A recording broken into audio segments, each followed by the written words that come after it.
Okay, well, for those of you who've joined us, welcome to AEI. Very pleased to see folks here today and very pleased about our terrific panel. My name's Jeff Rosen. I'm a non-resident fellow here at AEI. With regard to today's topic, I'm also, a few years back, was Deputy Secretary of Transportation. So today we have a topic, private investment in public infrastructure, that's a little bit of everything, right? Some public policy, some private investment, some history, some forecasting. It's going to have lots of different dimensions. And we're very pleased to have a live event with a live panel all present rather than by Zoom or the like, but also available by live stream. So with regard to today's topic, just to set the stage a little bit,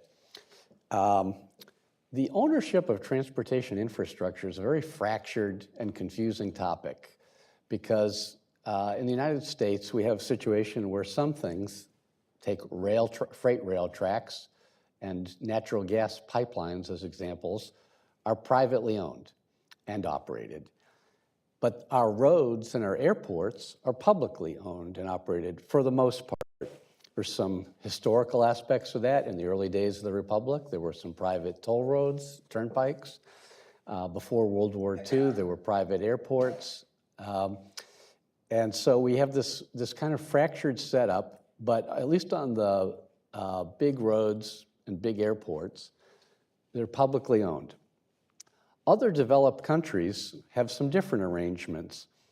And particularly beginning in roughly around the 1980s, early 1990s, some other countries had very extensive privatization efforts in the UK, in Australia, Spain, and elsewhere.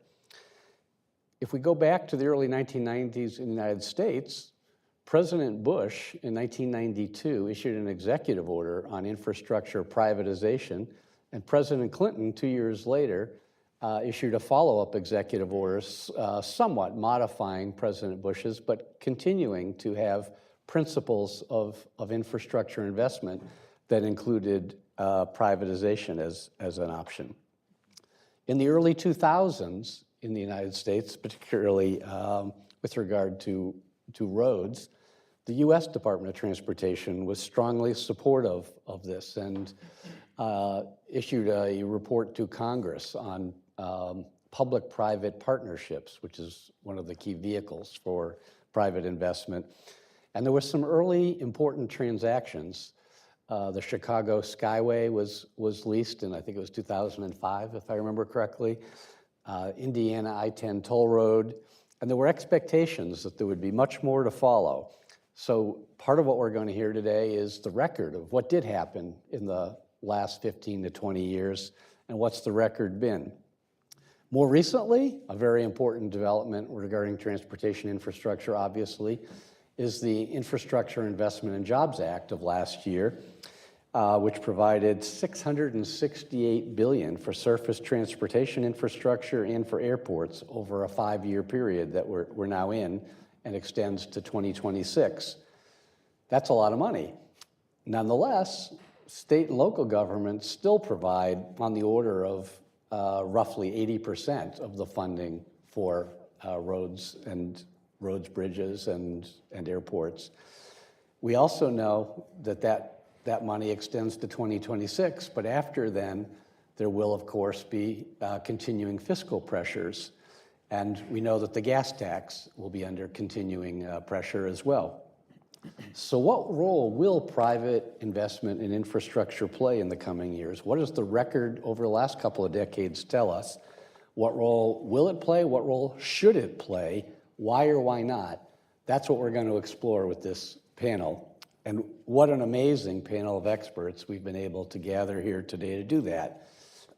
Their biographies are online. I encourage you to look at that, so I'm not going to do the long version, but I'll just quickly tell you that everyone in this group has been deeply involved with this subject for a long, long time from a variety of angles and perspectives and experiences. I'll just quickly introduce, we have DJ Gribben. DJ currently consults from his own firm, Madras Inc., and he's also a senior operating partner with Stone Peak Infrastructure.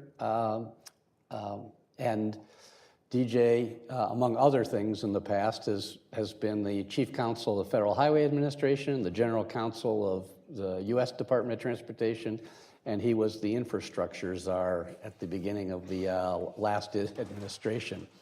We have Beth Osborne next, who's the Director of Transportation for America. And Beth is also a DOT alum in a different administration and served in a variety of roles, but including as the Acting Assistant Secretary for Transportation Policy. She's also spent a number of years with members of Congress on Capitol Hill on both the Senate and House sides. Senate, including Senator Carper, who's been very active in the infrastructure realm, as most people know. Next, we have Adam Hesketh. Adam's the Chief Financial Officer of the SH-130 Concession Company. And before that, which is a toll road concession operator, and before that, Adam was at KPMG, and before that at Transurban. So he's been on both sides of the P3 equation, advising public entities when he was at KPMG, as an operator at both Transurban and now at SH-130. So can provide a lot of perspective on the P3 issues as both sides of the table and the practical aspects of having done them. And last but not least, we're very fortunate to have Kevin DeGood. Kevin's the Director of Infrastructure Policy at the Center for American Progress. Among other things, he has also in the past done federal affairs work on behalf of municipalities and transit agencies, and he's the author of a work, and I had made a note to remember the title of it, Kevin, but now I have to look at it because we remember. It's been a while. Thinking outside the fare box, creative approaches to financing transit projects. So infrastructure finance is something he's been familiar with and worked on for a long time, and very appreciative that you're here today. The format for today, very straightforward.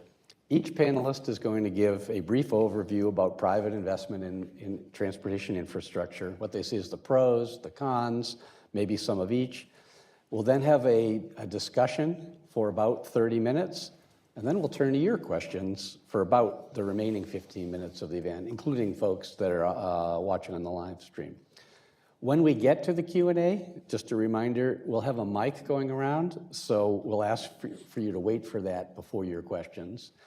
And for those of you tuning in via the live stream, you can submit your questions at any time during the event, and you submit them to, and this is on the website, but I'll just note it here, to Luis Perales, that's luis.parrales @aei.org, or on Twitter with the hashtag #SharpFutureOfInfrastructure. And with that, thank you all for being here. I'm going to start with you, DJ, to give us initial remarks. Thank you, Jeff, and thank you to AEI for hosting this panel. As Jeff mentioned, notwithstanding the passage of IIJA and the Inflation Reduction Act, which just poured historic amounts of federal funding into infrastructure, there's still a considerable gap that our country has to get infrastructure up to the point where it should be, and I think public-private partnerships are going to play a key role. I should also note that we have some supporters and opponents, not skeptics here. So we structure this in a way to be a little bit of a lively debate, so it's not going to be kind of a preaching to the choir type exercise that Adam and I attend on a lot of traditional P3 panels. Our hope is to get some diversity of thought and to flesh out some issues and talk fundamentally about P3s. Right. And Jeff mentioned I did a series of things on the government side, also spent a fair amount of time on the private sector side working for Koch Industries, Macquarie Capital, and HDR, developing P3s. And in fact, I started there. And so Jeff asked us to spend like 5 to 7 minutes. I got the panel's permission to spend a little bit longer on my part because I want to set the stage of public-private partnerships, what they are, but also their background. Like what do you do if you don't do a public-private partnership? So I started in the late 90s working on a project, SR-125. It's a toll road that goes from the Otay Mesa border crossing up to San Diego. Early day P3 in the US. And At that point in time, I was trying to understand how to differentiate this approach of P3s from traditional. And those of you who are not familiar with government procurement, traditionally a government would do what's called a design, bid, build. And it's actually helpfully self-descriptive. So the government starts by designing the project. The tricky bit is if it's federally funded, you have to procure that engineer through the Brooks Act, which means they compete only on quality, not on price. They design the entire thing, then they take that design and go out to the market and have contractors bid on that design. Oh, but wait, the contractors bid only on price, not on quality. And so you have this system where it's sequential. You do all your design, then you bid the contractors. It's two different approaches to procurement, two different procurements. Because the contractors might get an unfair advantage if they talk to the engineers, they can't talk to the engineers. So what happens is you have designs that may or may not be constructible in the field, and so the construction community will then change order and submit change orders to the government. At that point in time, they have already been selected, the project's underway, so their pricing power is pretty high. And so the industry figured out, hey, wait, we can bid these projects at cost and then change order our way to profitability. Like, unbelievably inefficient, very chaotic process. What a P3 does is it takes that design builder and the people who are going to operate and maintain and puts them all together in one team. So you don't have this disconnect between the design and the construction, and probably more importantly, what you have a team that's focused on life cycle costs. Because part of the problem is you can cut some corners on the construction side or maybe even on the design side that leads to future maintenance expenses. But if you have all of those players together as one consortium building, they're now looking at the project as a whole and life cycle costs as a whole. So let me talk briefly about why governments should do P3s and some things they should be concerned about P3s. Why do a P3? Mainly, as you may have picked up earlier, efficiency and accountability, right? I had a friend of mine who was the head of a state DOT, and his motto was, I want one throat to choke. So if something goes wrong, I don't want my designers blaming the contractors, I don't want the contractors blaming me. I just want one entity that I can go to and say, you need to fix this. And a P3 delivers that. There's just one team that's performing all these services collectively. Secondly, you can get considerable savings by having your design build team and your O&M team bidding together. And we've seen 10 to 20% savings in the market from having these people work collectively. A couple of reasons. One, they have that collaboration. And two, they're pricing to a private concessionaire who does a better job normally putting downward pressure on prices. So you can save funds. You can also help with project selection if it's a user fee project. So if it's a toll road or a utility or something like that where people are paying user fees, you don't build a toll road to nowhere using a P3 model because no investor is going to bid on that project, right? So that has to have some commercial sense as a project. And so P3s can help with project selection. Probably most importantly, from a P3 standpoint, is maintenance is baked in. So when you're a government and you procure under a P3 model, you've prepaid your maintenance on the 20, 40, 60-year length of that concession term. So one of the problems that governments have, and this is a global problem, is they like to build infrastructure, but they don't like to maintain it. And so in downward cycles where there's pressure on their budgets, they'll take money out of their maintenance budget and spend it on more urgent priorities. What that does is that increases your maintenance expense like 1.5, 3x. So you're going to spend 3 times on your maintenance because you're doing intermittent maintenance as opposed to doing it every year as you're supposed to do. As a part of a P3, those maintenance costs are already baked in, and the concessionaire contractually has to do that. It helps with innovation and technology. It's easier for the private sector to deploy technology. I was actually working for Jeff when he was general counsel at USDOT as the chief counsel, and this same project, SR 125, came in and said, hey, listen, we've got a problem. Federal Highways is telling us we have to low bid our toll collection system. So think about that. Your toll collection system is all of the revenue you're receiving from that, and the government wants you to low bid. It's akin to saying to an upscale restaurant, you need to low bid your chef, right? So there's a fair amount of panic on the private side, and we were able to adjust the rules in a way that allowed them to, since it was their risk, yes, you can pay more, it's their cost, yes, you can pay more for higher quality toll collection system. And then finally on the positive side, you can get better customer focus. Jeff mentioned the Chicago Skyway. It's a highway that connects Chicago to the east. And so what happens on Sunday evenings in the summer when everyone's vacationing is they all come back. And so you had these huge backups by the toll booths. Back then, everything was toll booths. And the private concessionaire did something that I found amazing because it was so incredibly simple. What they did is they had a person with a change purse out in the line and a person in the toll booth so they could collect tolls from 2 cars at the same time and dramatically reduce the queue waiting to pay tolls. There's nothing that prevented the governmental owner from doing that. It's just an incentive, right? The private sector is incentivized to be more attuned to the customer, be more tuned on the customer. So why, that all sounds lovely, right? Lots and lots of good reasons. So why wouldn't a government want to do P3s? First of all, they're incredibly politically risky. I think as we've seen, the public does not react well to, we're gonna take this public access, and by the way, they're always the crown jewel, it seems like. Whenever the government wants to concession something, it's like this incredibly important asset to the public.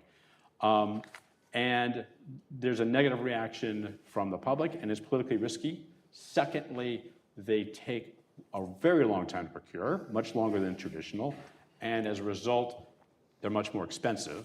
They're expensive not only because they take longer, but also because you need to have a pretty robust team on your side. Is it my time?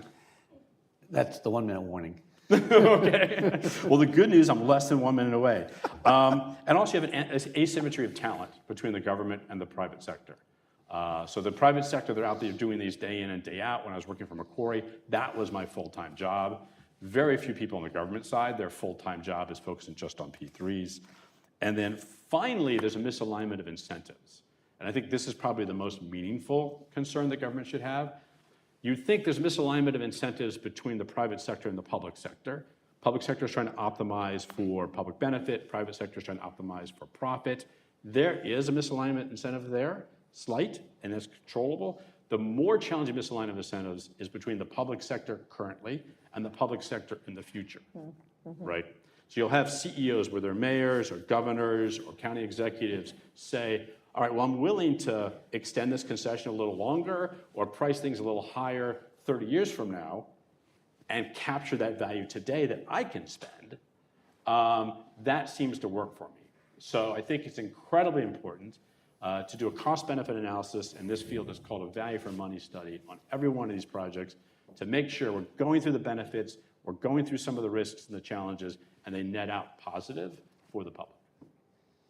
All right. Well, thanks, DJ. And I think one of the things you're flagging is that the P3 model, the public-private partnership, although it shifts to a concessionaire, the quote ownership or the lease type ownership of the thing, even in the existing model, the procurement does involve private sector participants. So it's what's the role of the government in overseeing how the project gets developed, operated, and maintained over time. Right. So Beth, we'll go to you next. Sure. Well, thanks for having me. And I am here, I'd say, as a bit of a contrarian, but it's not in opposition to P3s, because I am in favor of every kind of funding source, and I'm opposed to every kind of funding source. So to give you some context, for my organization and for me personally, I'm more interested in the quality of what's being built, not how it's funded. And too often, when funding becomes available, it becomes an excuse for the funded or the part of government that wants to build something to not think more deeply about their priorities and to not find ways to save money and maybe decide that a particular project is just not a good idea. And so that's what makes me nervous about every kind of funding. To give you a little understanding of where my organization's coming from, we have 3 priorities. One is a fix-it-first priority. Well, often I've seen new sources of funding, whether it's a P3 or other, that while it may put in place a mechanism to pay for a new asset, it's allowing the rest of its system to fall apart. That is not a fix-it-first approach. And if you look at the state of infrastructure, particularly transportation infrastructure across the country, you will see that even when there's been blasts of additional funding, the basic state of the quality of our infrastructure stays even, because when we get more money, we just build more new stuff we can't afford to maintain. So I don't like funding that makes it possible for agencies to keep doing that. A second priority is, we call it safety over speed. We're really talking about non-separated highways, non-interstates, non-fully separated highways. So much of the history of our program is based on building the interstate system, and as we came to completion of the interstate system, we expanded the eligibilities of the transportation program, and as we expanded the eligibilities, we took the standards we put in place for those separated highways and applied it to every single roadway under the sun in a one-size-fits-all way. Every time we try to change it, people reject it because we're trying to apply a one-size-fits-all approach. But what we're trying to do is say, no, no, no, we should think about the context. And when you're in a community, whether rural or urban, when the roadway is full of conflicts, cross streets, people parked on the side of the road, parking lots, people walking around, speed is what generates mistakes. And speed is what generates deadly mistakes, which is why we are just far and away the most dangerous country in terms of our road system in the developed world. Our third priority, and we don't like projects that make it easier, or we don't like funding that makes it easier to build projects that kill more people. We also are in favor of measuring the results of the transportation system by how well it connects people to jobs and essential services. We don't do that in transportation. We measure how quickly vehicles move. And we assume that if they move faster, you got where you're going faster. That's not necessarily true. If you drive in a circle at speed, that is an A+ in the way we evaluate transportation. If, however, you sit and stop and go traffic but arrive in 10 minutes, that's an F, that's a disaster. That must be fixed. The extent to which a new funding source allows us to continue to be that sloppy, I don't like it. Mm-hmm. And so what I get nervous about with P3s and what I've seen in the field, and with the new funding from the feds, and with additional funding that states have come up, it has given them an excuse to not innovate, to not be thoughtful. They might innovate on that particular project in a particular way, but they're not thinking broadly about the product they're delivering to the customer. And that is my concern. So as we talk about it, I will want to look at whether or not what we're funding is connected to outcomes that matter. And I'm also going to be interested in what Jeff pointed out that, I'm sorry, that's good, confusing people. What DJ pointed out, that this is a truly asymmetrical situation. Mm-hmm. Government, as we have lost our ability to build every single priority we've ever come up with, we've cut staff mm-hmm. within agencies. Mm-hmm. And so they're set up to fail in all kinds of procurements. So I think if we look at what other countries have done, they have much more robust agencies. Mm-hmm. And they have a much more robust system whereby they identify their priorities. And it makes all kinds of procurement work better. All right. Thank you for those introductory remarks. And Adam, we'll ask you for a perspective and overview on the private investment. Thanks, Jeff, and please start your clock because I'm about to call an audible. I was planning on introducing three topics to center my remarks around. One being why do P3s and what's a bad reason to do P3s. The second being the great cost of capital debate. And the third being this idea that I've become increasingly interested in, which is leveraging existing P3s in order to deliver more infrastructure. The first was why do I do a P3 or reasons to do one, and there's evidence of the fact that this is not a scripted discussion. I listened to DJ run through pretty much every point I was going to make. Oh, sorry. You covered them all well. So what I'm actually going to do is use a working example that I think highlights some of the points DJ was making, which is the DC street lighting project, which reached financial close earlier this year, right here in the district, a project to replace 75,000 streetlights, bring them up to LED quality. Fascinating project, has safety benefits, has equity benefits, has energy efficiency benefits. To look at your list, DJ, the one throat to squeeze, which I suspect that might be coming from a deputy secretary, we both know. It's one contract. They're refurbing existing lights, they're putting in new lights, they're taking on the O&M contract. There were 5 potential contracts under a traditional approach. They've got one point of accountability delivering all of those. The notion of alignment of incentives and maintenance, that contract has performance regime, penalty points, so if they don't live up to their maintenance standards, their performance standards, they get fined. Comparing the performance points regime, the penalty regime of the new contract to the current contract that they were leaving, the current contractor would have incurred more than $10 million of penalties under the current regime. And all the district staff could do when they were not doing their job was send a letter saying, we couldn't help but notice you guys are doing a terrible job. We couldn't help but notice you still haven't fixed that light that we asked you to do 3 months ago, letter after letter. But the same deficiencies under the new contract would have incurred $10 million of penalties. That's a pretty, A, enhanced maintenance, and B, a pretty strong alignment of incentives.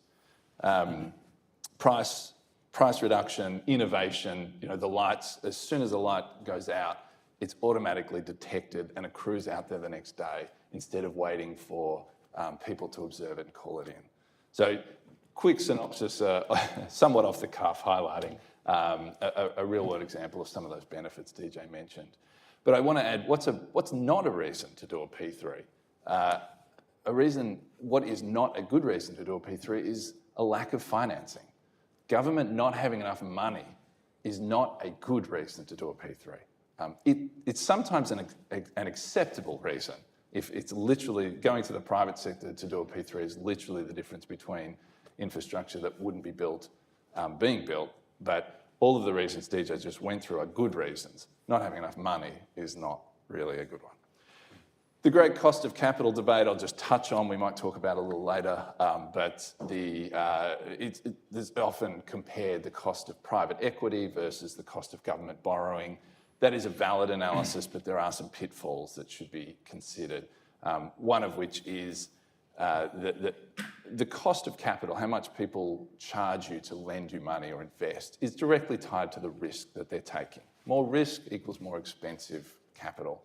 The risk of a project doesn't change, whether it's done by the private sector or the government. Some would argue that the risk actually goes down under private ownership. That's a separate debate. But the reason governments can borrow cheaper money isn't because the project is less risky. It's because the government is taking that risk. It's shielding the investors from that risk. And that comes at an implicit or sometimes explicit cost that should be considered in that debate. Another relevant point is that governments don't just raise money from debt, they raise it from taxes. What is the appropriate investment return or the implied return that taxpayers should expect from their money? What is the opportunity cost of taking a finite pool of tax revenue and dedicating it to this one specific infrastructure project instead of another infrastructure project or another social good to the extent the tax revenue is allowed to be used for that? So there is an opportunity cost of taking that finite capital and deploying it here that again should be considered in that cost of capital debate. And the third point I'd note is we are fortunate here in the US to benefit or to have access to some great federal subsidised loan programs or financing programs in TIFIA and private activity bonds, which significantly reduce the cost of debt for P3s, which can account for anywhere from 65% to 95% of the capital stack, which brings that cost of capital on a weighted average basis much closer to government. My third topic, which I will just touch on and not dive into, but is this notion of leveraging existing P3s to build more infrastructure. And I say leveraging existing P3s as opposed to leveraging existing public infrastructure, which is another somewhat contentious topic known as asset recycling.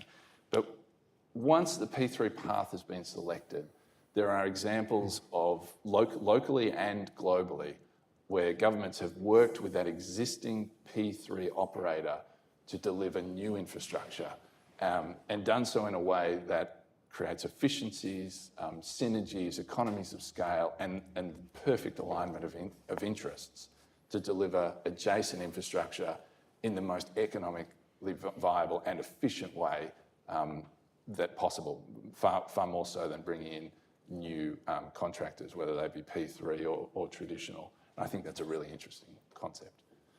But I'll stop there before the buzzer. Good. You beat the buzzer. So Kevin, we're going to go to you next. Pretty good off the cuff. Thank you, Jeff. I'd like to focus my remarks on three aspects of public-private partnerships that I think are often problematic and often overlooked. And it's been mentioned a little bit here, but the first one is the length of these contracts and some of the restrictions that are built into them. So it is not uncommon for public-private partnerships to have a term of anywhere from 40 to 75 years. And I think we should be reticent to undertake those kinds of agreements because what we're doing is we're allowing one political administration to make a set of choices that are going to be binding on the folks that follow them for many, many decades. So one snapshot in time, wherever the politics happen to be, whether that's to the left or to the right, it really doesn't matter, that person is making choices that other folks are going to have to live with. Now, taking on debt in the form of maybe general obligation bonds or even revenue bonds is a form of obligation, certainly, but it is still, I think, qualitatively different than what comes along with a public-private partnership. And part of that has to do with the compensation event or non-compete clauses that these deals often involve. So one of the most common forms of P3 in this country are toll highway projects. Those toll highway projects often include provisions that say to the government, not that you can't make improvements to parallel facilities, but that if you do, you have to make us financially whole. And you have to make us financially whole based on what our traffic and revenue model estimated in that out year we would have captured had you not made a particular type of improvement. And depending on how broadly that is written, and the Midtown Tunnel in the Tidewater area in Virginia is one of the worst I've ever seen, depending on how broadly those are written, you have effectively prevented the government through the length of that concession from making any meaningful improvements. And we simply do not know what is going to happen over a 40, 50, or even 75-year period. So trying to bake that into a contract is an awful lot of risk and an awful lot of sort of politically binding over your predecessors. Second thing I want to mention is I think proponents of PTs dramatically overstate how much delivery risk we actually transfer as part of these contracts. When you talk about the added expense on the front end, or you talk about even the weighted cost of capital of private equity, that's all fine if you're actually able to transfer a substantial amount of risk from the public to private sectors. But really, I don't think we do that, and there are some reasons for it. Let me just give you a couple of recent examples. The I-69 Section 5 P3, that was a DBFOM in Indiana, and that contract failed when the price went up by $187 million and the concessionaire couldn't cover it. The Silver Line here in Virginia is a design build, low-end P3, that's $200 million over, MWA is going to pay for that. The Orlando I-4 was a DBFOM, that's a year behind schedule and $125 million over, FDOT's going to pay for that. The Purple Line in Maryland was $800 million over, that's a DBFOM and a failed P3 contract. And the I-405 Sepulveda Pass in Los Angeles, California was a design build that went $300 million over, and LA Metro had to pay for that. We don't really transfer project delivery risk, and we should stop fooling ourselves about it. Why? Well, in part, because the public holds elected officials accountable and responsible. It's an elected official that stands up at a microphone at a ribbon cutting and looks people in the eye and says, we're going to build X. And 5 years from now, it's going to be ready to go. 7 years from now, it's going to be ready to go. And when that goes sideways, the public expects elected officials to remedy it. And so the threat of walking away from a multi-billion-dollar mega project and leaving half-built husk is not really something that we're going to tolerate. And so Who's going to end up paying for the purple line? Well, Maryland's going to end up paying for the purple line. They didn't transfer any of that delivery risk. The second reason has to do with the nature of how we write these contracts. So I went back and I pulled up the I-4 project in Orlando, its concession agreement. And that contract lists 24 individual categories that will generate a, quote, relief event. And to say that these are broad is an understatement.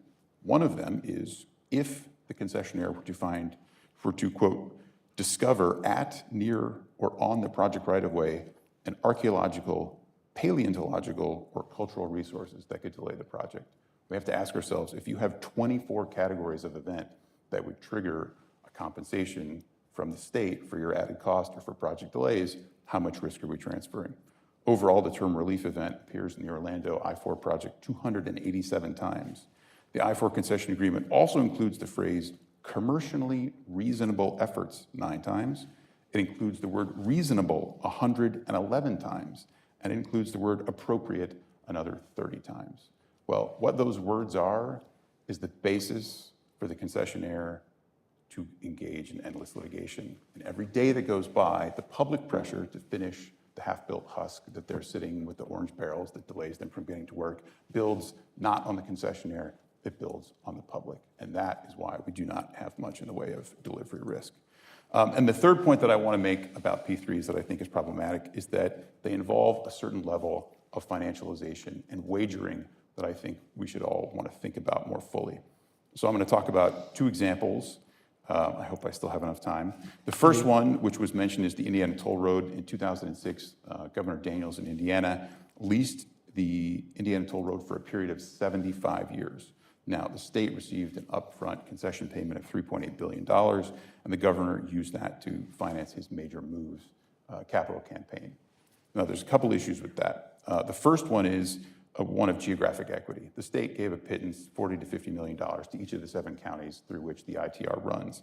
It then spent the balance of that money, roughly 86% of that $3.8 billion, in downstate highway projects, including partially the failed I-69 Section 5 that I mentioned earlier. Okay, here's the bigger issue with that. So we have the Great Recession in 2008, 2009. Toll road revenues do not perform the way that that initial consortium bid expected. They go bankrupt. Great. I'd say at that point, if you're an Indiana taxpayer and resident, you probably think the governor struck a pretty good deal. You're feeling pretty good about that, right? Okay, except that 9 years later, IFM, a separate group, decides to pay $5.7 billion to purchase that concession agreement. Now, this is 9 years later, meaning only 66 years are left on that concession bid, and yet they paid $1.9 billion more than the initial group that purchased that. Do you still feel like the governor made a good choice? Do you still feel like he got a good value for that road? Clearly, the folks at IFM think that the flow of cash that the ITR is going to kick off over those remaining 66 years is not only going to cover the cost of their $5.7 billion concession payment, well, purchasing of that concession, right, but that it's going to generate a pretty substantial and healthy return. Okay. So let's just put some numbers on why it is that trying to make contracts that last 75 years is a bad idea. I'm going to run through some cities and talk about populations. In 1900, my hometown of Toledo, Ohio, it had 131,000 people. In 1950, it had 303,000 people. That is rapid growth, something that was reflected in a lot of cities across the country from 1880 into the early part of the 20th century. Yeah. In 2020, Toledo's population was 270,000, bit of a drop. Chicago in 1900, 1.7 million. Chicago in 1950, 3.6 million. Chicago today, 2.7 million. Cleveland, same thing. 380,000 to 900,000, back down to 372,000. If at any point in that arc of time you had been negotiating a 75-year agreement, you were going to be wrong about what your population, what your level of demand was going to be. And you say, well, Kevin, that's on the underside. That's probably going to be something that affects the revenues that the concessionaire earns. You probably would walk away with a great deal. You can miss in the other direction, too. I went ahead and Googled cities over 50,000 that grew the fastest from 2010 to 2019. Frisco, Texas grew 71%. Do any of those people, did they know that that was going to happen? No, they did not. If you'd gone to somebody in Frisco, Texas in 2005 and said, do you think you're going to grow at 71%? I'm willing to bet they would have told you no. But had they signed a 50-year concession agreement, what they would have created was a gusher of cash for the folks who made that investment. We're talking about financializing assets in ways that we simply cannot predict. And we create winners and losers. And who's winning and who's losing can change multiple times throughout the life of a 75-year concession. These are not the kinds of agreements that I want my elected officials making.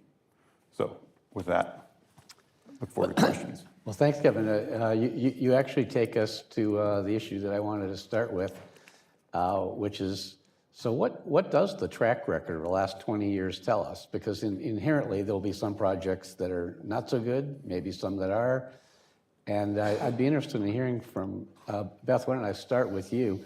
What's your assessment of the overall track record during the last couple of decades? And within that, would you say that there are some that are models, what we should emulate, and some that are not? Or is it closer to one verdict for all? I really tie the record of P3s together with the record for the overall transportation system, which is that we just have not made any progress in the areas we promised the public. You know, I see, I started working in DC in the mid-90s, and I've watched 5 or 6 transportation bills go by, and in each case we promised to fix our nation's crumbling roads and bridges. How many times we heard that phrase? And we're going to make things safer, and we're going to, give people better access to opportunity. And then 5 to 7 years go by, and there's been no progress, and we come back and we pass a bill and we make all the same promises.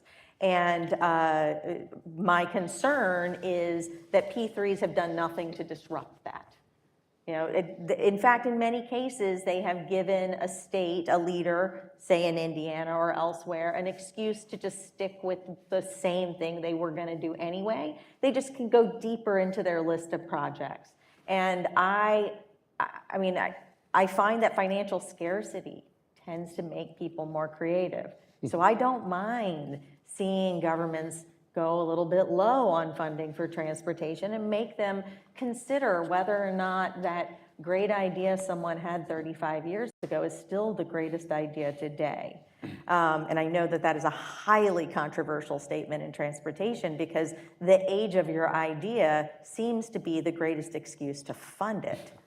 But that is so true. If you just pound the table long enough saying the infrastructure is crumbling, turn. you get money. Yeah. The fact of the matter is the idea you had when I graduated high school is probably irrelevant today and shouldn't be touched.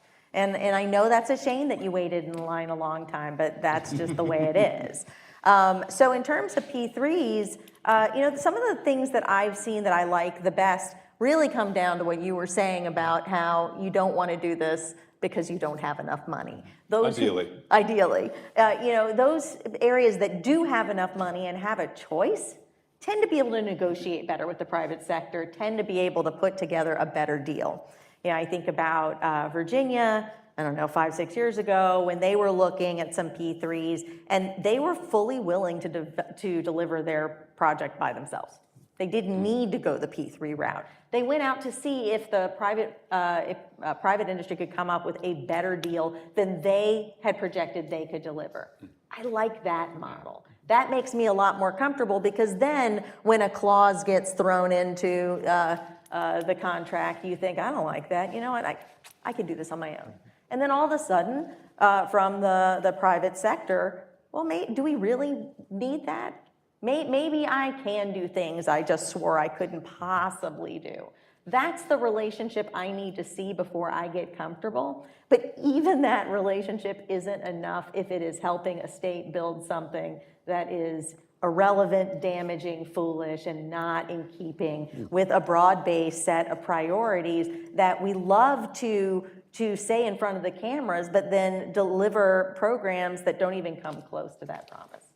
Well, let me sort of pose a similar question to Adam, because as you mentioned, Virginia, it's had a significant number of these projects from Pocahontas Parkway in Richmond and the Greenway, but also the toll lanes on I-66 Yep. and others. And that was the project I was referring to. And so you have a range of projects. We can talk about nationwide, but Virginia seems to suggest a little bit of a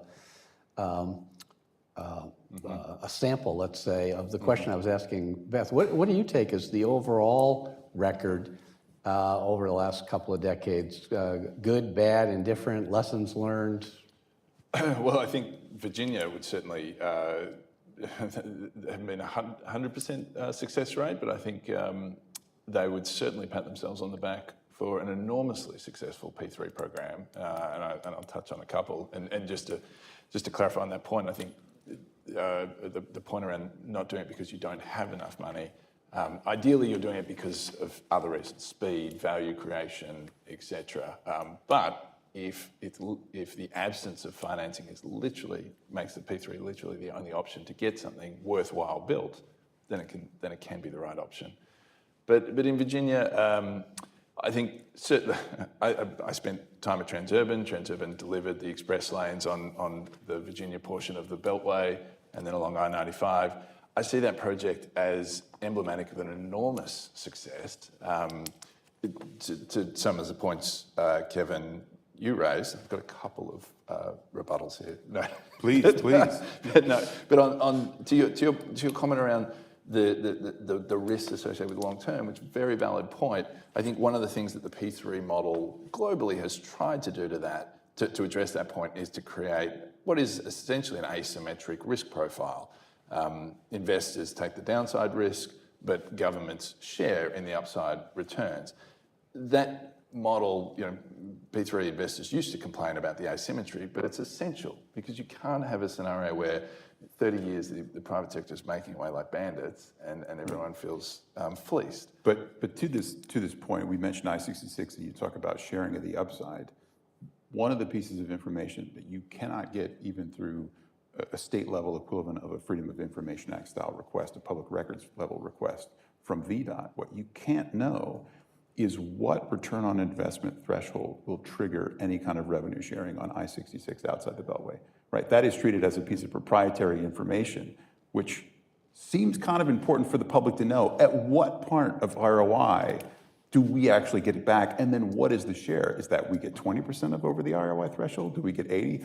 That's not a small piece of information for the public not to know. Often the returns, and I'm actually going to talk about the express lanes on Beltway 95, but often the return, the IRR, is not disclosed because that it goes to the heart of competitiveness. But what is often... Right, if your competitors knew, maybe they would bid lower.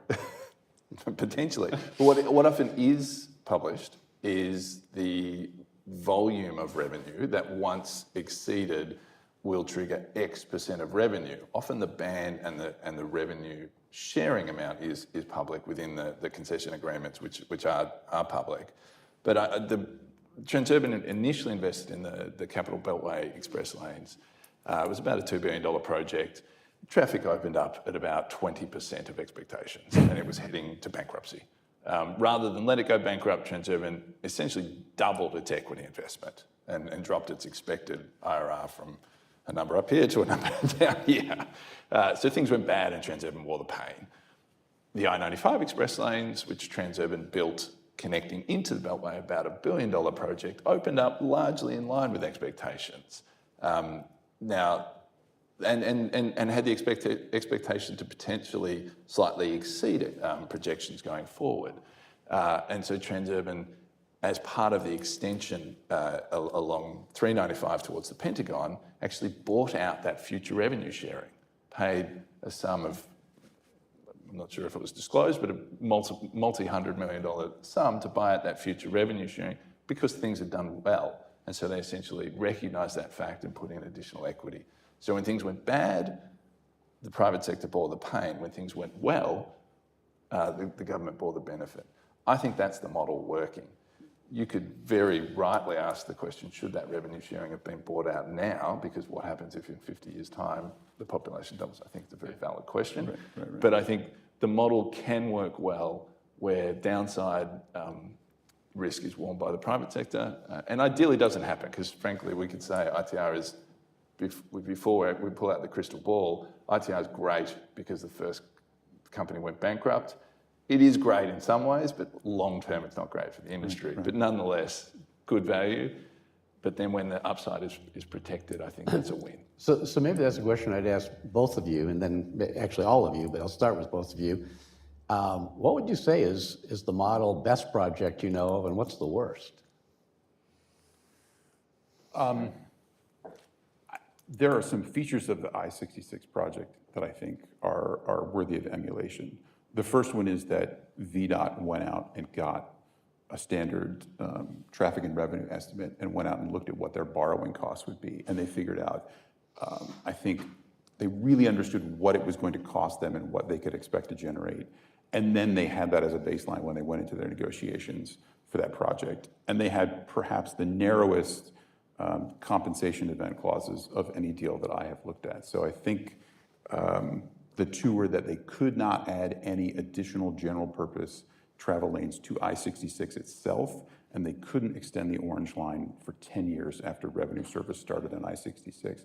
Those are two exceptionally narrow compensation event clauses. There's nothing in that deal, as far as I remember, that prevents VDOT from making any improvements to parallel facilities outside of the I-66 right-of-way. So I think that is definitely something that is worthy of emulation for other states and metropolitan regions if they want to go down the path of these deals. But you know, even that project still has a wager, right? So VDOT took $579 million in an upfront concession payment, and then in addition to that, they negotiated a stream of annualized payments over the 50-year life of that deal. And the stream of payments in support of the over-the-road coach commuter bus service that's going to open on day one when that facility starts has to have, the NPR on that has to be $800 million. And then they've got some, what do they call them, corridor improvement payments, which again are for stuff in the area around I-66 that have to have a net present value over 50 years of $350 million. Again, I think those are two good provisions, but given the rate of growth in Northern Virginia and given the fact that our economy is trending towards sort of winner-take-allism of large coastal metropolitan areas, this could still end up being an incredible set of returns for the concessionaire in ways that, again, 25 or 30 years from now, we might look back and say, I don't know that we actually ended up making the right choice. And when you're talking about something like ITR that's 75 years, we have to keep in mind that the expected life cycle of the assets in the Major Moves program are what, 35 years, 40 years? So you have a deal that is roughly twice as long as you expect the stuff you built with the concession payment on the front end could even last. Like, that seems like a real problem to me. Like, you wouldn't want to go out and get a car loan that was 45 years for a car that might be dead in 10, right? Like, you don't want the obligation to last that much more than the asset itself.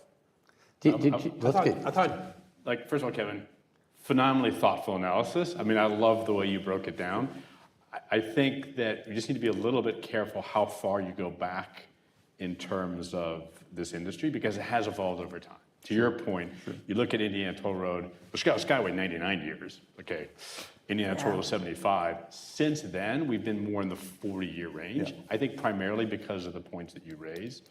Early on, you needed those out years to get the private sector comfortable with the bet that Adam was talking about, which is, okay, we can lose everything if this turns out poorly, and if it turns out well, we can do well, but we're probably going to be sharing that. So I think we need to keep in mind that this industry has tracked well over time, and there is a wagering component, kind of to Beth's point. Like, when you build a highway, you are locking in a very old, so Beth would argue for you, Beth, outdated transportation solution. That is that going to make sense for this community for the life of that asset, which could potentially be in perpetuity. Sure. So there's always just a bit of a wagering element. I don't see that. I think the biggest concern I have about P3s, going back to what Adam said, is the way they're sold. Yeah. They're often sold as this is funding for transportation. And I'm sorry, I didn't raise it because I thought you guys would. Like, oh my gosh, that is the worst way to view these assets. Members of Congress get up and talk about it as additional funding. We're not going to raise taxes. We're going to have more P3s. Right. So actually, I testified for the Ways and Means Committee, and that was like the whole theme of my testimony. Like, you know, this isn't new money. This isn't money. Right? Like, basically, we're taking out a home equity loan. Yes. And so, yes, we have more cash to make an improvement, but we have to pay it back. It's not, but the P3 thing, and I can't tell you how many people, both policy, reporters, elected officials, have come and said, you know, we really like that aspect of the Trump administration where you paid for everything with P3s. It's like, well, that wasn't our proposal, and B, it's not even possible. So I think as this conversation goes on, Adam, I love what you said, which is it really shouldn't be about the financing, right? But if you are going to borrow money, so P3 is a way to borrow money. If you are going to borrow money and then invest that like you would borrow money for a home, that makes a lot of sense. If you're going to borrow money and spend it on better restaurants, doesn't make a lot of sense. So a lot of the, does P3 make sense in terms of the borrowing capacity is, what do you do with that funding and what is your return on investment? Well, I also have some concerns about the fact that most of the innovation is going on within industry, not a knock on industry. It's that it's all happening to government or around government. It's not coming from government. Government hasn't realized what Kevin said and said, 99 years is a problem. We should probably be down around the 30 to 40 year range. And so much of the problems that I have talked about today with the transportation system come from a government that is not articulating well what it wants to do. It's not holding itself very accountable. And I see too often this as a way to continue that lack of accountability, to build that thing, to build that highway expansion that's going to fix the congestion, which has literally never happened except for economic collapse. That fixes congestion beautifully. Not what we're going for. And so, I mean, I think that there are great places where a P3 done right might work or can work, especially for an agency that hasn't had experience building an asset like that. Really a good time to bring in some assistance. But the fundamental problem at the heart is we have not required any level of accountability of the transportation system itself and the agencies themselves. And we've just continued that again in the latest infrastructure law. So you remind me, one of the arguments that's sometimes made is that the concession or the private investment is going to provide better operation, better maintenance. What do you think the track record has been in the last 15, 20 years? Have P3s borne out as being better at providing maintenance and upkeep? Yeah, my sense is yes. I do think it's a very fair point to say that, like, when you lock these deals in, you've said, like, you're going to do these kinds of inspections, you're going to make these kinds of investments in the continued operation of that facility. But I do think there is a downside to that, which is once you have this ironclad contract in place, you have this sort of crown jewel asset, which is going to have a certain level of maintenance irrespective of what's happening in the macro economy.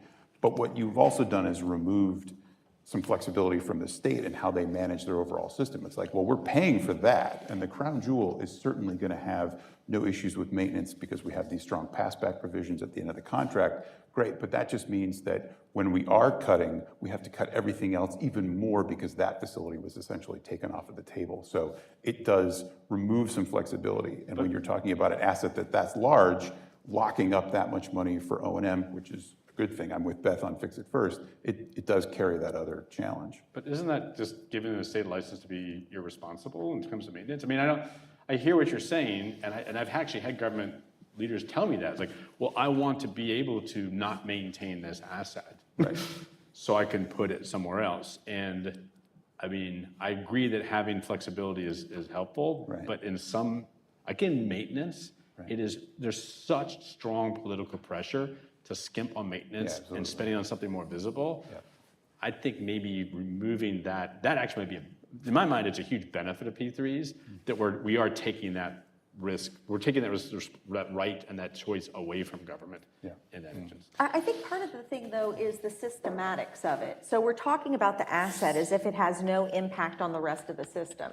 And many of these, for example, toll highways are, I mean, I remember when I was at USDOT and evaluating an application for a project in Texas that basically admitted that they were going to spawn off development that was nowhere near that area yet, and that was going to fill up the highway and create the toll revenues they needed. Now, what was also going to come with that is an incredible addition to the system in roadways that were not going to be maintained. And so, like, that's what's really happening. We are doing a better job of taking care of those crown jewels, and we're developing a system that is not maintained. And so we've got like a beautiful interstate and a disaster of a local network. That's not, I don't know that we've accomplished that much. Say, Adam, can I ask you to join on that point as to, it seems like most P3s have been very focused on toll roads. Why is that? Why aren't there more, airport privatizations or other kinds of transportation infrastructure that's subject to P3s? Can I make a closing point on the maintenance? I mean, I think the contrast between America's roads and bridges, which are just, some of the statistics are just terrifying in terms of how poorly maintained and the technical standards of concessions are not only mandatory via the contract, but you have the alignment of incentives because, I think as an example you shared, DJ, they actually want to attract users to the facility. But the standards are actually higher than their government counterparts. So not only are they mandatory, they're at a higher standard, and they have to pre-reserve the funding. So in every way, and I take your point, Kevin, which I presume is around losing the funding from that facility, but unquestionably the maintenance of P3s is higher. And I just wanted to tag team that into innovation. It's not just innovation in delivery, but it's innovation in O&M. I've worked at toll road concessionaires who've piloted road user charging studies, autonomous vehicle studies, mobile tolling products. The current road that I work at, we have satellite technology that we're detecting 8mm movements in the surface of the road as a maintenance monitoring tool.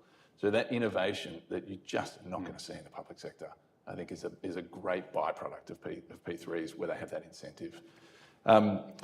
To why toll roads? For me, I think there's a couple of reasons. One is size. I mean, roads and bridges are the lion's share of the scale of infrastructure, of the infrastructure suite. And scale brings, it attracts equity. There is equity that looks for the smaller, bite-sized, social type infrastructure. There's a lot of equity that only wants the big scale. But scale also enables, when we talk about benefits like innovation, like speed, like cost pressures, that if you can unlock those on something that costs $2 to $3 billion, you're talking about hundreds of millions of dollars of savings, not 5 to 10 on a courthouse or a hospital.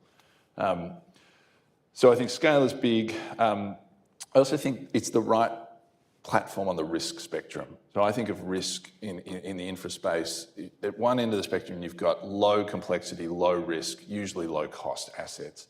That doesn't make sense for a P3. Like then you are just using the private sector as a bank. You should do that yourselves.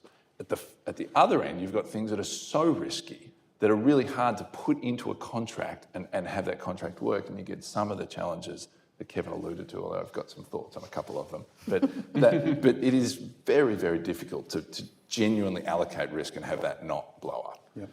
And those projects, we've seen the trend in the US towards the PDA model to try and address that, and in Australia and other jurisdictions, even further to the alliance model, which is more of a true risk sharing from the start regime.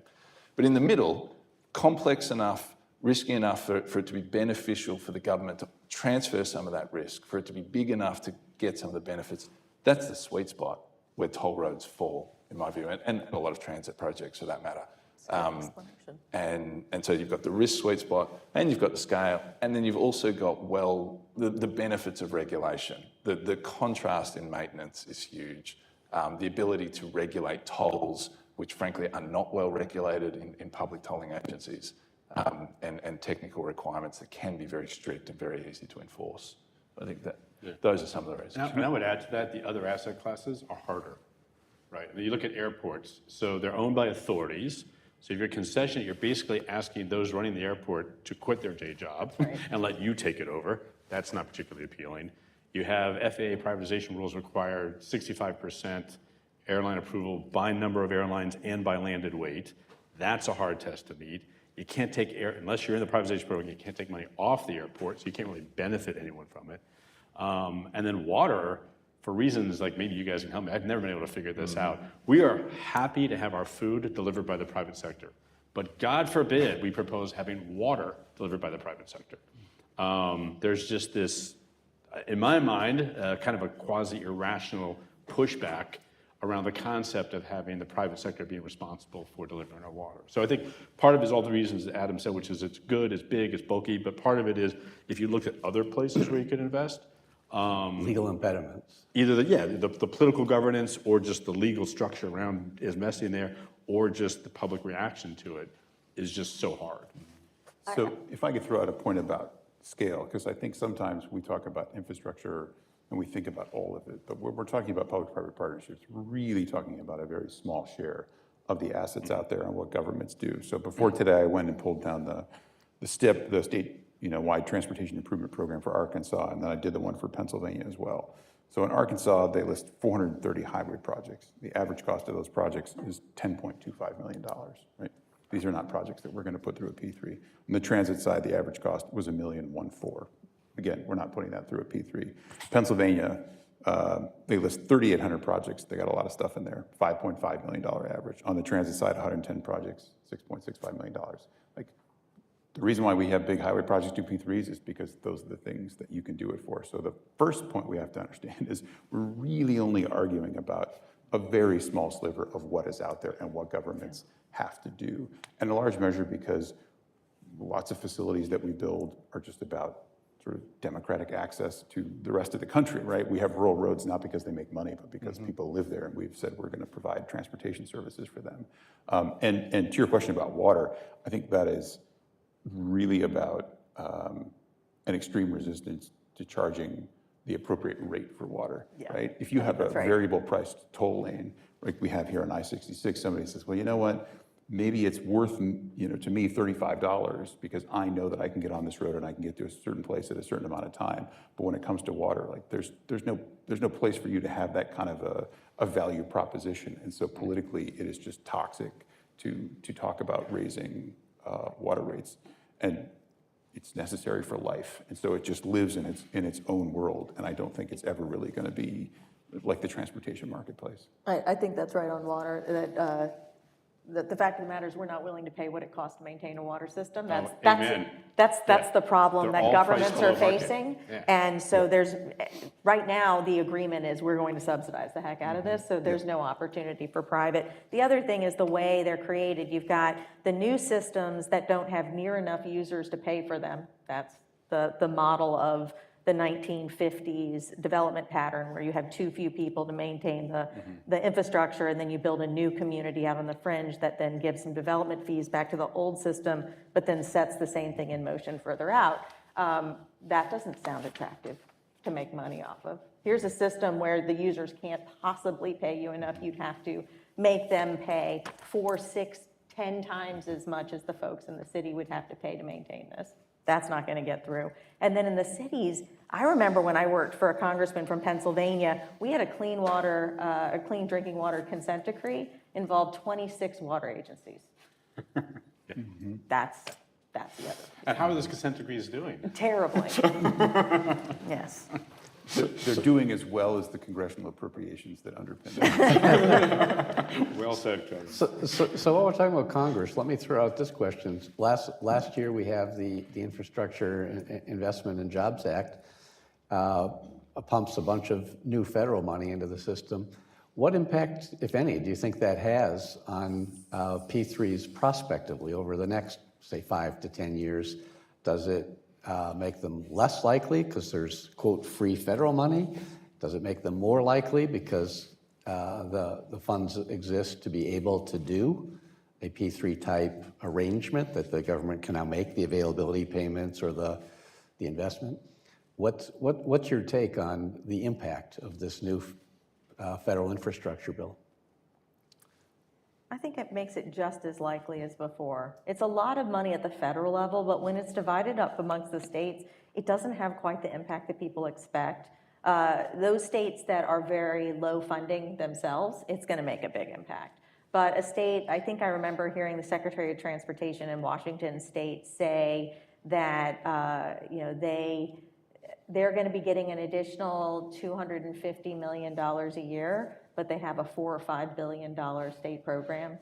That's not going to transform anything there. Now, if you're in a very low tax state like my home state of Louisiana, it might have a bigger impact there. It might encourage them to move further faster, and maybe P3 helps them move further faster on, projects like I-49 in Shreveport, but I would hope it wouldn't, because there's some really problematic aspects to that project. So, yeah, that brings me back to my original points. I'm unfortunately, well, yeah, I will say unfortunately, a little bit more pessimistic. I think that it will dampen appetite for P3s, which again is not necessarily a bad thing where a P3 was just being looked at as a solution, as a financing solution, without some of the other benefits. But, and I think we've seen this, the Pennsylvania Major Bridges project is 9 bridges, $2 to $3 billion. Pennsylvania, the Commonwealth of Pennsylvania has got a shortfall in its bridge and road needs of $8 billion, or $7 to $8 billion. They've got about 7 or 8 and a need of about 15. And as you said, at the last AASHTO meeting, every secretary or DOT commissioner that got on stage said, IJA's great, but it's a drop in the bucket. So the push has come to say, well, let's not fund these 9 bridges through tolls because we've got all this federal money coming, so why would we toll? Yeah, that's great if that's the only project. Yeah. But there's still an $8 billion shortfall on the rest of the program. And so it doesn't make sense to take that money and use that as the funding source instead of a user fees model. I think probably not, but the reality is that is, I think, the way people will go, because tolling, whether it's public or a P3, is just very unpopular. And it's a shame, because where it is an available funding source, it's often the best funding source, as opposed to the roads that don't have a funding source but are equally critical. Right. DJ, do you see it the same way, that the federal infrastructure bill of last year will diminish the future of P3s in the near term, at least? I actually do, for 2 reasons. One, that Adam pointed out, that even though P3s is not a funding source, that's what gets people interested in them in the first place. So governors like, well, tell me about this money I can get from private equity. And then they sort of figure it out, but it juices the conversation a little bit initially. I worry that there will be a little bit of a crowding out, that now that, while it's not significant, I think the public will say, well, why aren't you focused on this free federal money as opposed to entering these agreements? And then I think there's also crowding out in terms of just the staff time that governments have. We talked about the asymmetry of talent, where, in my old role, I was out there doing it every day. States do it rarely. I think if I were Secretary of Transportation or Governor, I'd be tasking all those people on applying for grants, as opposed to trying to develop a new, very time-intensive. So a couple levels of crowding out, a little bit of psychological headwinds, and so I think it just makes it a little bit harder. And one other shame about that is, and DJ, I know you were really strong on this point when you were in the White House, it would be great to take every federal dollar and leverage it. The US DOT, I think their stat is about $1 of a TIFIA loan tends to generate $5 of project, which in turn generate 10 to 20 of economic activity. So you're taking that funding, complementing it with state and local funding and private sector capital, and stretching it further and getting more bang for the buck would be the best way to disperse IJA, in my view.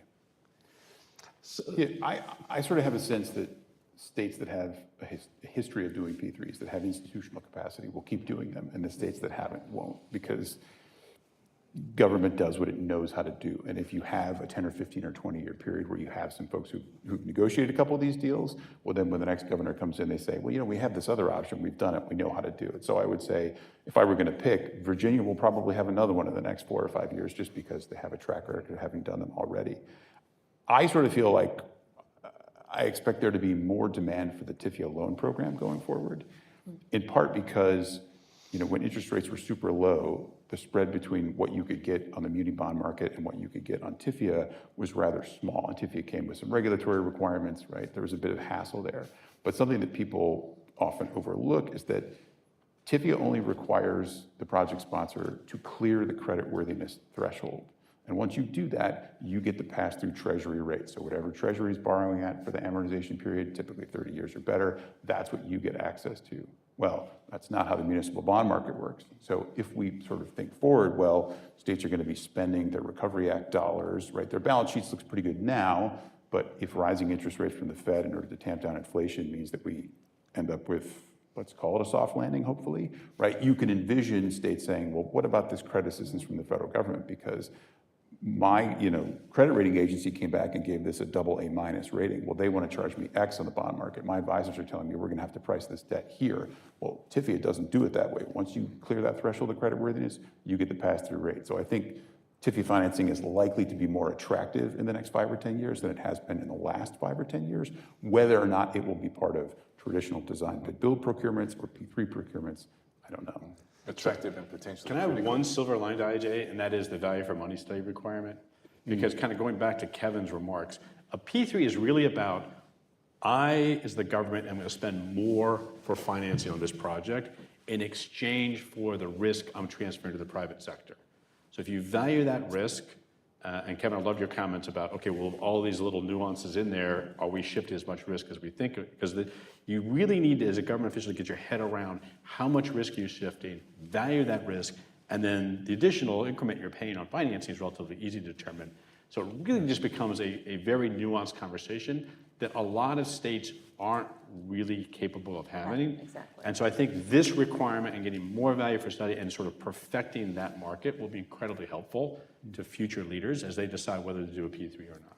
So let me just see if I understood that. I thought that was a very interesting point, that in addition to the availability of the IIJA money, the economic environment with higher interest rates, at least for a while, and near-term inflation, I think you're saying that may actually make some P3s more attractive. It might make TIFIA financing more attractive, but TIFIA doesn't have to be part of the P3. It can, and frequently is, but it doesn't have to. So I think there's just going to be overall more demand, because TIFIA has been a little undersubscribed the last few years, again, because muni debt was so cheap and the spread to TIFIA wasn't very large. But I think for project sponsors that have weaker credit ratings, right, because that's the senior obligation in the stack, right, you've got to go out and get that rated. If that comes back weaker, then I think TIFIA looks more attractive, and you're going to want to go to that credit facility for a larger share of your project financing stack than you might otherwise. Right, okay. So take it the next step, though. What do you think the economic environment, if it, at least in the near future, has higher interest rates and for hopefully just for a while, higher inflation, that, again, point to more use of P3s, less, or indeterminate? Maybe Adam, you have a thought on that. Well, it's a perfect extension of Kevin's point, because that widening spread between treasuries and muni bonds is even wider, and PABs are obviously a proxy muni bond, but private capital, or PABs have got a larger all-in credit costs than traditional munis, and so that gap is actually wider. And so we'll see the widening for the private sector cost of capital, the equity in the PABs and any taxable bonds. That gap will be bigger relative to treasuries as all rates move up. And so not only does that put financial pressure on the P3 alternative and make TIFIA not just more attractive, potentially critical. Right. The other dynamic is, over the last however many years, interest costs have been tiny. Yeah. And so what that's led to is borrowers or debt investors who need a certain level of return moving down the risk curve and saying, yes, I'm going to go and invest at the BBB level because I need to earn some level of return. Yeah. Yeah. Now they can get closer to that level of return at lower risk. Yeah. So the appetite to invest in what is considered riskier projects in the P3 space might be lower. Yeah. Which compounds the already increasing spread, all of which points to the appeal of TIFIA and to a lesser extent PABs. While we're on TIFIA quickly, I would be remiss if I didn't make the point that I think Congress absolutely needs to return that to be a discretionary credit facility instead of a first come, first serve. So if we go back to 2012 in MAP 21, Congress removed the project selection criteria from the TIFIA loan program. And I think that is an incredible mistake because creditworthiness is only one element of a project. And we have to step back and ask ourselves, what are the economic, social, and environmental consequences of building whatever is being proposed? So I want to say that projects that can repay their debt are not necessarily successes, and projects that cannot repay their debts are not necessarily failures, right? This has to be a broader view. The Grand Parkway around Houston, which is their third beltway, very recently went out and closed a refinancing loan with TIFIA that's going to save them something like $160 million in financing charges. That's an enormous subsidy that the federal government is providing to the Grand Parkway Authority for a project that's intended purpose is sprawl. That is That was its the one I was referring intended to earlier. purpose, right? So Yep. if you go and you look at, if you go on EMMA, which is the site where you can pull down the official statements for municipal bonds, and you dig into the statement on one of the most recent issuances by the Grand Parkway Transportation Corporation, what you will see is that they have a nice traffic and revenue study included as an appendix. And if you look at that traffic and revenue study, what it says is Texans drive, and this project means that more Texans will drive more. That is fundamentally what is at the heart of that entire project, is that a low-density, auto-dependent land use pattern will prevail into the future for many decades to come. And they refer back to other toll roads and earlier segments of the Grand Parkway to say, look, these have all performed well. Yes, financial performance is something that we should care about, but it is not the end-all be-all. And that is one of the problems with the P3 conversation, and that is an enormous problem with the TIFIA loan program. So I've been waiting for something I completely disagree with. Do it. Which is, yes, Congress eliminated the criteria except for creditworthiness, but TIFIA kept on going. There is no way, as someone who's sort of worked loans through that process, they looked at way more than just creditworthiness, even though Congress tried to do that. Well, we didn't with the Grand Parkway, and I was in the room trying to come up with an excuse not to let that go through. But they were willing to put people in debt for 30 years just with availability payments on that project. And an extraordinary project where they pointed out they were going to build whole new communities from scratch, and all the roads and the sewer and the schools and the fire and everything that goes with it for this one project, to generate the traffic for this one project, all of which they would not be able to pay for at the densities that they're building. So, That's a good question. So let me just say, we've reached the point, actually slightly exceeded, but it's a lively discussion, I didn't want to interrupt, where we had said we would get the audience in on the act. So I'd like to give them a chance to ask this panel some questions. So why don't we start with this gentleman? The microphone's on its way to you. Yeah, I'm Michael Replogle. I stepped down a year ago as Deputy Commissioner for Policy for New York City Department of Transportation. And just like to ask the panel about how we can broaden the range of projects that are securing P3 funding in the transportation arena. New York City, over the last decade, has developed the world's, or the Western Hemisphere's largest bike sharing system as a P3, and leveraged, $350 million in private investment from Citibank, from Lyft, from other companies in the New York region to build what is now 25,000 bikes, will be 40,000 bikes in the next 2 years. And it's very much of a risk-sharing project development partnership with the city. The city helps on siting and community relations, but the private investors do all the capital, do all the operations, and meet performance standards. Their performance contracts with penalties paid if they don't meet those standards. Been through 3 different operators, but with successful transitions. Why aren't we seeing more of those in more places? And a second corollary question is, we've got a whole new push for electric vehicle charging. Do any of you expect to see significant engagement around P3s and looking at on-street, for example, on-street charging in dense neighborhoods where there are no garages or driveways, which look like they will be an undermet area under the current financing program from the federal government for electric vehicle charging, which is more focused on the fast charging systems on the interstate and the like. That's a great question, Michael. It's funny, thank you, by the way, for your leadership in this area. You started with, will there be more public-private partnerships on it? And I was thinking in my mind, yes, electric vehicles, and then you mentioned electric vehicles. I mean, we purposely decided ahead of this to focus mainly on large transportation projects because we could end up just like talking all about the whole universe. But you're seeing public-private partnerships pop up all over the place. And it's primarily in areas like electric vehicle charging, where the market doesn't quite exist yet to have just pure private. But with some government help, you can actually develop the capacity that helps then kind of creates a virtuous cycle that then creates a market, and then you can sort of nudge out in terms of the subsidies as it goes forward. But yeah, we've seen, you mentioned biking, non-transportation, Adam knows, there's like a whole host of social infrastructure that Adam mentioned. You know, hospitals, schools, university parking, university power generation. So there are dozens of little pockets, but the big chunky one has been toll roads, so we've sort of focused on that. But your point is an excellent one. I think that one of the things that New York has that most cities do not is a sophisticated and sizable Department of Transportation, which is bigger than NISDOT. You know, and so it was able to think creatively like that. New York gets to act kind of like a city-state. DC does as well. We've privatized, or we're not privatized, but had a public-private partnership on lighting, on parking meters. I would be surprised if you didn't see something like that on electric vehicle recharging.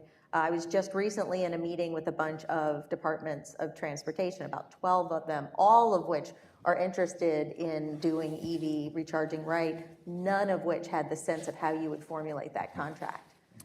So that I think, look, these are not operating administrations. In fact, the states have gone out of their way to remove themselves from any part of operating the roadways. So this notion that now they're going to have to own a long-term contract to operate something, they're really not going to want to do. And they don't have a lot of experience in, so that'll be a challenge. But I think it comes back, if we want to see people use P3s in other areas, we need those responsible for those areas to have more capacity to do so. Cities, which are the ones that care about bike share, the ones that care about a lot of the non-big highway projects, unfortunately, DOTs have not participated in that area. They are generally very small and have much less capacity than even the state DOTs that we've been talking about often struggle in this area. And I think you raised a good point about the maintenance. I think EVs, broadband is another area with a huge push, and these are things where there is not a huge amount of funding, and that IGEP or equivalent grant funding can really make the difference between project viability. The thing that cannot be ignored, though, is the ongoing maintenance requirements. Because you see DOT say, well, I'm really excited that you're putting some broadband in my right-of-way. What you're doing is you're giving me a cost and a resource obligation into the future. Where's my money for that? Where's my resources for that? And so that has to be funded for it to be viable. On the charging front, I will just say that I hope states, to the extent that this expertise even exists in the private sector, will engage them on the choices about where. We seem to have a bit of an obsession with the notion of like an EV cross-country road trip. I don't really know how many people are going to do that, since most people drive like 12 or 15 miles a day. And so I live in stark terror that, about 2 years from now, I'm going to open up the morning paper and it's going to be an intrepid reporter standing next to a charging station, and they're going to say, oh, this charging station at this rest stop cost, $4 million to put in, or whatever it is. And we show that it's had 7 hours of total charging since it was installed, because somebody said, well, it's sort of halfway between here and here, let's put one there. Is that a good choice to put a charging station? I don't know, it's totally outside my expertise, but maybe this is a place where the public sector could come in and also take some of the downside risk. Are there other questions folks have? I know I have another one.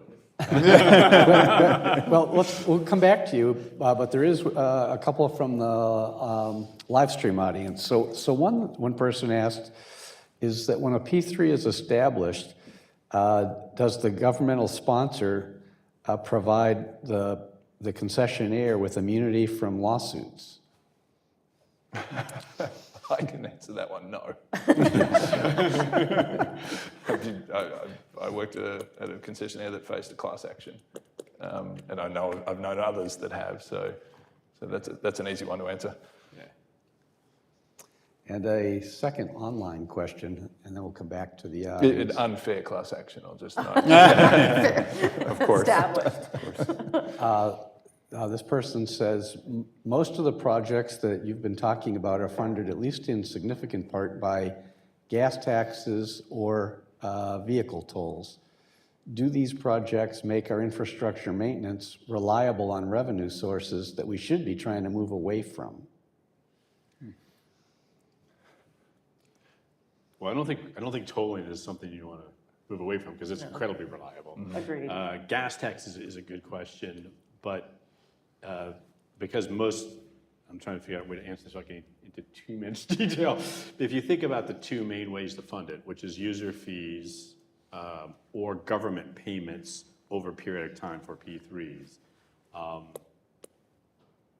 don't think there's a problem. Clearly, user fee on the government side, it's still a government obligation. So they would have to, if the gas taxes weren't high enough to make it, the government would have to find another revenue source, which gets a little bit into Kevin's concern about are we locking these future maintenance liabilities in a way that traps the government. But I don't from the concessionaire standpoint, now correct me if I'm wrong, because he's actually a live concessionaire, I don't think there's a lot of risk there. No, and in terms of the ability to use tolling into the future, there shouldn't be, but for, who knows, flying cars. But I think implicit in that question is the push towards a road user charging model. Gas tax is a declining funding source. It is a funding tool that is not going to work into the future. So we have to find another method. I might argue, remember the federal gas tax is paying, what is the portion we're paying now of the IIJA? Oh, it's tiny. It's tiny. Yeah, our gas taxes aren't covering our program now. And we found a way to make it up.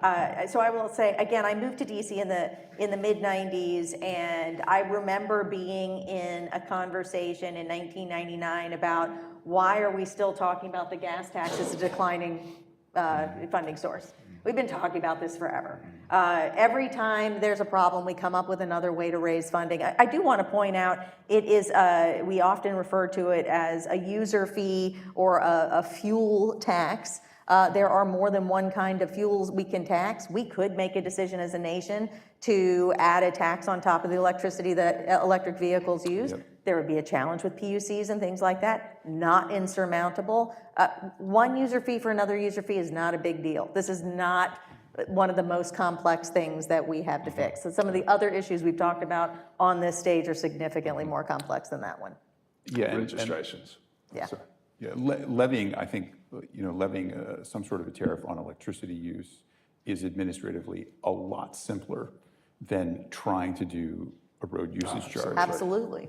The reason that you would go through the administrative hassle of doing any kind of a road usage charge is because you want to engage in more aggressive management of the asset, right? Yeah. If you want to set different prices for different times of day, different directions, different classes of vehicles, different occupancy rates, those are all variables across which, right, you would have some control if you have a sophisticated road usage charge. But if you're just saying, how can we replace this dollar from a gas tax with this dollar when we don't have the gas tax, then simply charging for electricity use is absolutely the way to go. All right, well, we've actually hit the end of the program, so I want to take this opportunity to thank all of our panelists for outstanding presentations and discussion. Thank you. And I'd like to offer my appreciation and thank you with some applause here.